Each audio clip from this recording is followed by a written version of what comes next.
Good morning. If there was any doubt that House Republicans have completely abandoned bipartisanship in order to address the needs of the American people, last week put an end to that. Instead of passing life-saving aid for Israel that had an overwhelming majority of support within Congress, Speaker Johnson and the MAGA Republicans, for the first time in Israel's history, said that aid would only be available if we agreed to their demands to pass public policy changes that make it easier for billionaires to cheat on their taxes. They would rather increase the deficit and add bad economic policy than pursue a bipartisan path forward. They would weaken America's standing as a leader in the free world in pursuit of political games. And yet we find ourselves on a collision course just 10 days from a government shutdown. House Republicans are pushing harsh and unworkable cuts to critical services and rolling back access to abortion. House Democrats, Senate Republicans are all on the same page, while House Republicans would rather spend time on baseless and partisan impeachment. The only way forward is for both parties to come together. House Democrats are ready to work with our colleagues to pass funding that prevents a government shutdown and invests in working families and keeps our government open. But we need responsible partners on the other side of the aisle. Pleased to be joined with Representative Mikey Sherrill, who's on the National Security Task Force within the Democratic Caucus, and Lauren Underwood, who's co-chair of the Democratic Policy and Communications Office in the House Democratic side. And I'll now turn it over to Vice Chair of the caucus, Ted Lieu. Thank you, Chairman Aguilar. Let me first say my heart goes out to the family and friends of Paul Kessler. He was killed yesterday at a protest regarding the conflict in Israel and Gaza. The coroner has ruled it a homicide. They don't know exactly what happened yet. Law enforcement is investigating. Depending on the facts, it could be a hate crime, and I urge law enforcement to hold the perpetrators accountable. We're also seeing a stunning rise in anti-Semitism across the world and in America. That is completely unacceptable. It is anti-Semitic to rip down posters of hostages that Hamas has taken. Some of those hostages, by the way, are American. It is anti-Semitic to deface restaurants, Jewish delis, and synagogues, such as happened in my district. It's anti-Semitic to link any Jewish American with the governmental actions of the State of Israel. It is anti-Semitic to treat any Jewish American differently because they are Jewish. I'm on the bipartisan task force to combat anti-Semitism. I'm going to be meeting this week with the head of ADL to look at ways to counter this rising anti-Semitism. And then let me conclude now by saying we are 10 days away from a government shutdown. And what is the Republican plan? They have none. Once again, the Republicans, the controlling majority party, are bringing us to the brink of another government shutdown. I urge Republicans to pass a clean CR. The reason we're here is because they themselves shut down the floor of the House of Representatives for 3 weeks. They own this problem. They caused the delay. They should not inflict this on American people. I urge them to pass a clean CR. And with that, I'm so honored to introduce the wonderful co-chair of our Democratic Policy and Communications Committee, Lauren Underwood. Good morning, everyone. We are here today as the government shutdown looms once again in just 10 days. It is yet another crisis in a series of them this year created by extreme MAGA Republican majority. Let's just take a moment and recap. Earlier this year, they engineered a devastating default threat that would have created a global economic meltdown before finally agreeing to a bipartisan deal. Then they went back on that deal and brought us to the brink of a government shutdown at the end of September. Then they abruptly threw out their own speaker, leaving the House without a Republican leader for almost 4 weeks in October. This is not governing, it's grandstanding. And yet every step of the way, despite this Republican-led chaos and dysfunction, House Democrats have been here, united as always, putting people over politics. Once again, we are ready to pass legislation that fully funds our government and keeps our promises to the American people. But with only 10 days to go, extreme Republicans, on direct orders from their new speaker, are still playing political games and pushing harsh and unworkable cuts to services and investments that working families are counting on. Cuts that would devastate our communities and undermine our investments in everything from healthcare to saving future generations from the threats of climate change. Enough is enough. Our community sent us here to deliver results, to create jobs and bring down the cost of living, to grow our middle class and defend our freedoms. It is long past time that this majority stops playing political games and starts working with us to fulfill those responsibilities. I am so pleased to yield to my colleague and friend, Congresswoman Mikey Sherrill. Well, I just want to thank everyone for being here this morning and tearing yourselves away from the New Jersey elections. But it is great to be talking about such weighty and important issues because over 2 weeks ago, President Biden sent Congress an urgent supplemental funding request to address the crisis we face around the world, including a terrorist attack against Israel and more than 200 hostages held captive by Hamas, a humanitarian crisis in Gaza with innocent civilians running out of water, food, and medicine, Ukraine's continued defense against Putin's brutal invasion, and China's rising aggression towards Taiwan and regional ambitions. The President clearly underscored the danger if we let terrorists or tyrants act without consequence. House Democrats agree that we are at an inflection point, that America's response to these crises matters and that inaction is unacceptable.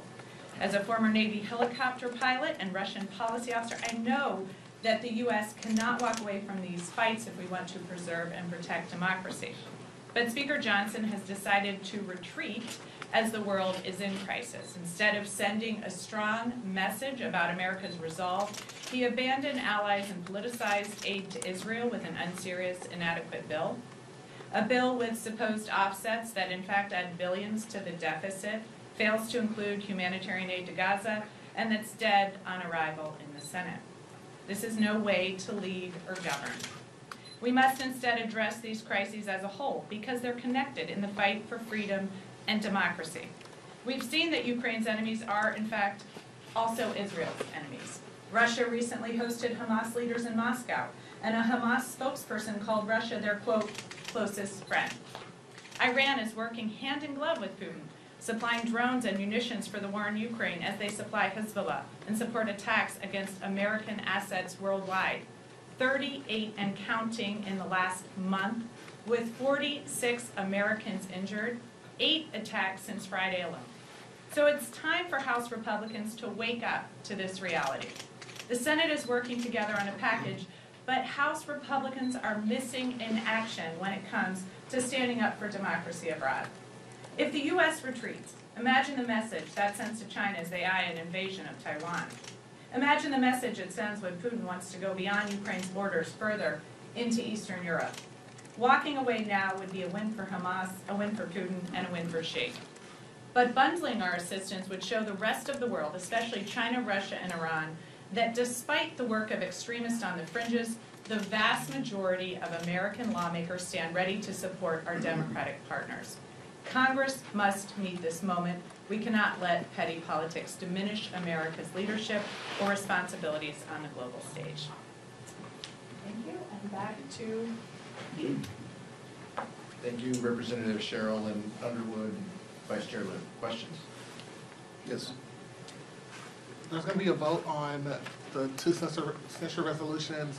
Representative Jacobs introduced one against Congressman Mass last night. Becca Balint introduced one against Marjorie Taylor Greene last week. Are you concerned that the House is devolving into kind of a censure palooza, so to speak, that we're just turning into this tit-for-tat censure situation? It's your term, not mine, censure palooza. But look, I will say that this isn't productive right now. We're 10 days from a government shutdown. Republicans have put on the floor bills that massively cut programs that help people, terrorism programs within financial services in general, government bill, Amtrak cuts, Northeast transportation cuts, housing, affordable housing cuts within these bills. These are bad policy bills. We should be talking about that in addition to what the Republican plan is in the next 10 days to fund government. These are less helpful measures, but these are privileged resolutions that may get votes on the floor, and so we will deal with them, and we will vote on them if the majority puts them on the floor and gives them time. Yeah, Congresswoman Tlaib shared this video last week accusing Joe Biden, the President of the United States, leader of your party, of supporting genocide. What do you think of that, and what consequences should she face for that kind of accusation? Strenuously disagree with the statement, the video. Could not disagree more with the term. I think it's offensive, and I think she understands that from her conversations with her colleagues. We are focused on providing, as Representative Sherrill mentioned, providing aid to Israel, defeating Hamas, providing resources, humanitarian resources, and ensuring that the hostages are free. That is the focus of the Biden administration. That is the focus of House Democrats. That is where we want to devote our energy, our ideas, and that's where we know a legislative path should be helpful. So we want to talk about the substance of the policy, of meeting those objectives, freeing hostages, defeating Hamas, and providing humanitarian relief to the Palestinian people. That is the most important thing that we need to be talking about right now. Everything else is a distraction and a diversion, but all members using their voice and their platform should stand up against bigotry, against Islamophobia, but also against anti-Semitism, as the Vice Chair mentioned. That is our obligation as members of Congress, and I hope that everybody lives up to that. But I don't understand, because you said that the Congresswoman understands that it was offensive. The video is still up. How do you know that she understands that? And this is a pretty direct attack on the president. I know members have indicated to her that it's offensive. That's what I said. Mr. Rankin. It seems pretty clear that the sweet spot in the Senate to get a supplemental aid package over the finish line is going to be combining Ukraine aid with Israel aid, potentially Taiwan, and then some sort of border security addition. Senate Republicans made it pretty clear yesterday that they are willing to talk about all of those things, but it has to go beyond just border security funding. It also requires policy changes. They put out a paper on that yesterday. I know House Republicans have been pretty consistent on HR 2. I know you don't agree probably with either of those packages, but is there some room for negotiation specifically on border security policy changes as part of these negotiations? Policy changes are difficult under any circumstance, but especially during these funding discussions. Adding policy measures is not helpful. I understand the Senate Republicans want to do everything they can to get as close to HR 2 as possible. Those are unworkable plans. That is not a real solution to alleviate what's happening at the southern border. There are opportunities to work in a bipartisan fashion. We should be doing that. We can do that. There is still time to do that. But right now, in this moment leading up to this funding deadline, in the next 10 days, it's not appropriate. And this is a Republican-only measure in the Senate that mirrors the Republican-only measure in the House. What we need is bipartisan solutions. That's the only way this gets fixed. That's the only way we provide national security help to our allies. That's the only way we solve any issue related to the border. That's the only way we fund government.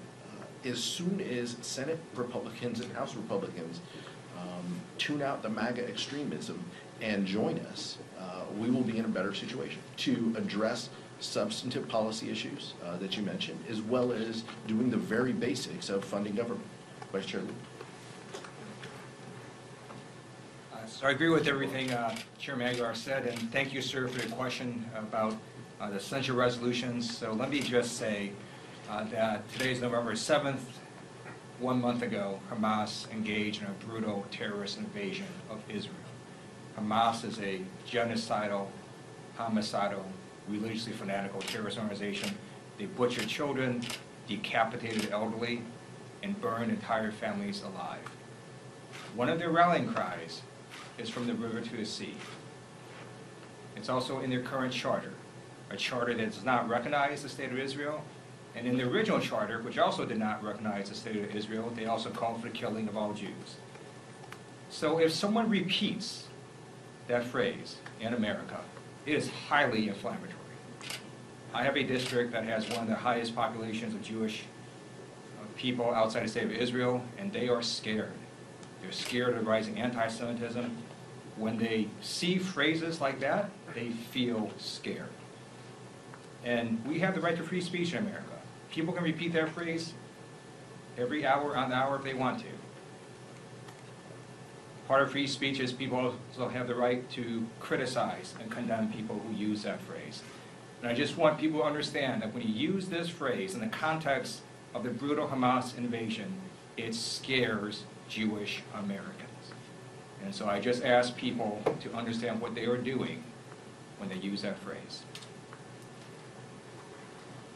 Mr. Reagan, and let me follow up here, both you and what Mr. Liu said. I mean, you talked about just how inflammatory that is. If it is so inflammatory then, isn't this just a fig leaf, oh, this is free speech that we're hiding behind here? We disagree strenuously with the comments of Ms. Tlaib.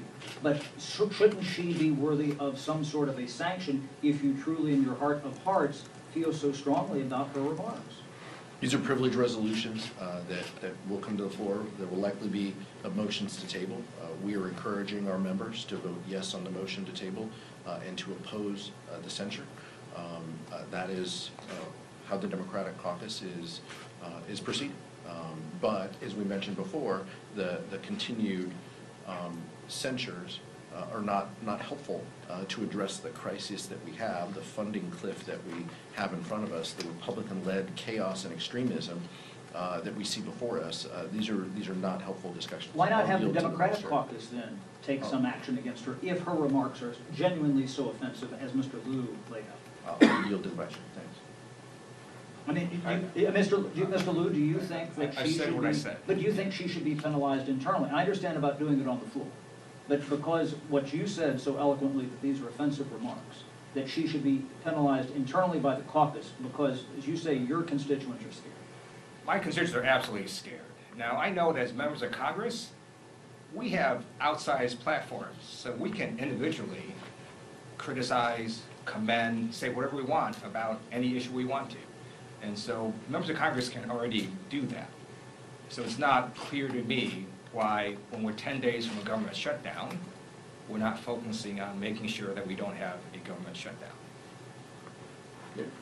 On government funding, House Republicans are also talking about, in addition to the laddered CR, perhaps doing a CR that would run through January that doesn't have border funding or Ukraine or Israel. Would that be something acceptable to the caucus? We don't know where they are going. I've seen the press reports too and the slideshows they're putting up, laddered CR that they can't even explain. It is very clear that there is an element within their conference who wants a shutdown. That has been very clear from the beginning. They voted against continuing resolutions in the past. They voted against government funding of any kind. And now, the strategy that they have devised is to make these bills the most extreme ever, acknowledging that they're not going to become law. And that's a failed strategy. So wherever they put the end date of December or January, the bills that they are talking about, the substance of the bills, are not going to become law. We can have a discussion about timing for a CR. We would prefer a clean CR. That is the most certain path for government agencies to avoid a shutdown while giving Congress the space and the time to work toward a bipartisan set of appropriations bills. I'll yield to a fellow appropriator, Lauren Underwood, if she has. Good. Well, I think that a laddered CR is a plan to maximize the chaos that this extreme Republican conference has become known for.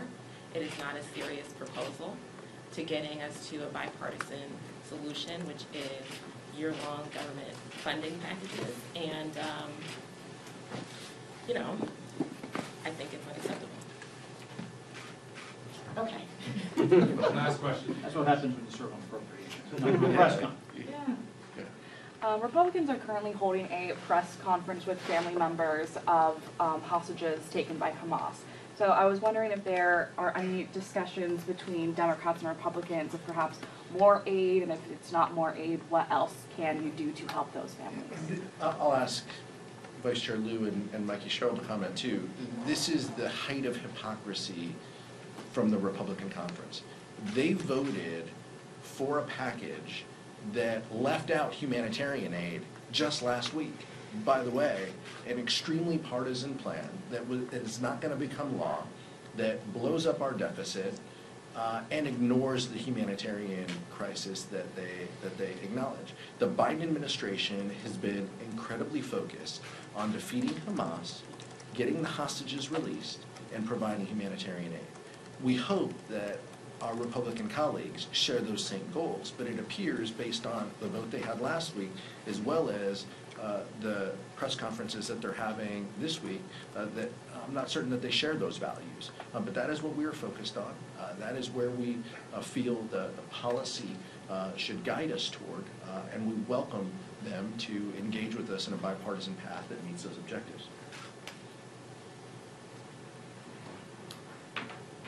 So I've spoken to family members of the hostages, and what I heard from them was that the current bombing plan is not going to free the hostages. I'll tell you that's why I've requested a humanitarian pause so we can come up with a plan. I've also spoken to our special operators. I think the casualty numbers that we would see in attempts to rescue the hostages are very high, incredibly high, and you know, at the end, we're not sure if they would get a live hostage freed at that time. So there's a lot of concerns about how we're going to do this. What we need to do is put pressure on Hamas to free the hostages.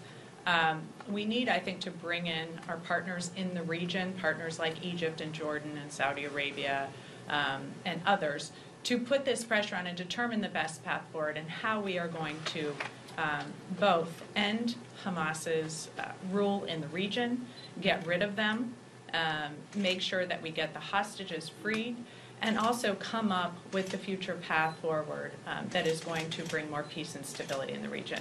So again, you know, I think when we're talking about what's going on here in this country, we need to make sure people understand how the phrases that they use have power and the words that they use have power. A river to the sea plan does not include the state of Israel. That's a non-starter. I think that we need to work towards understanding how we get to a more stable situation. Netanyahu's very problematic in all of this, and I think that's why you've seen some pushback from the president saying that Israeli oversight over Gaza in the future is problematic. So these are all of the things that it's not just a U.S.-Israel discussion. It's partners in the region who need to do more to create a better situation for security and stability in the region. They simply have not done enough. And much of the funding that goes into Gaza, for example, I think simply lines the pockets of Hamas and does little to help the actual people of Gaza. Thank you.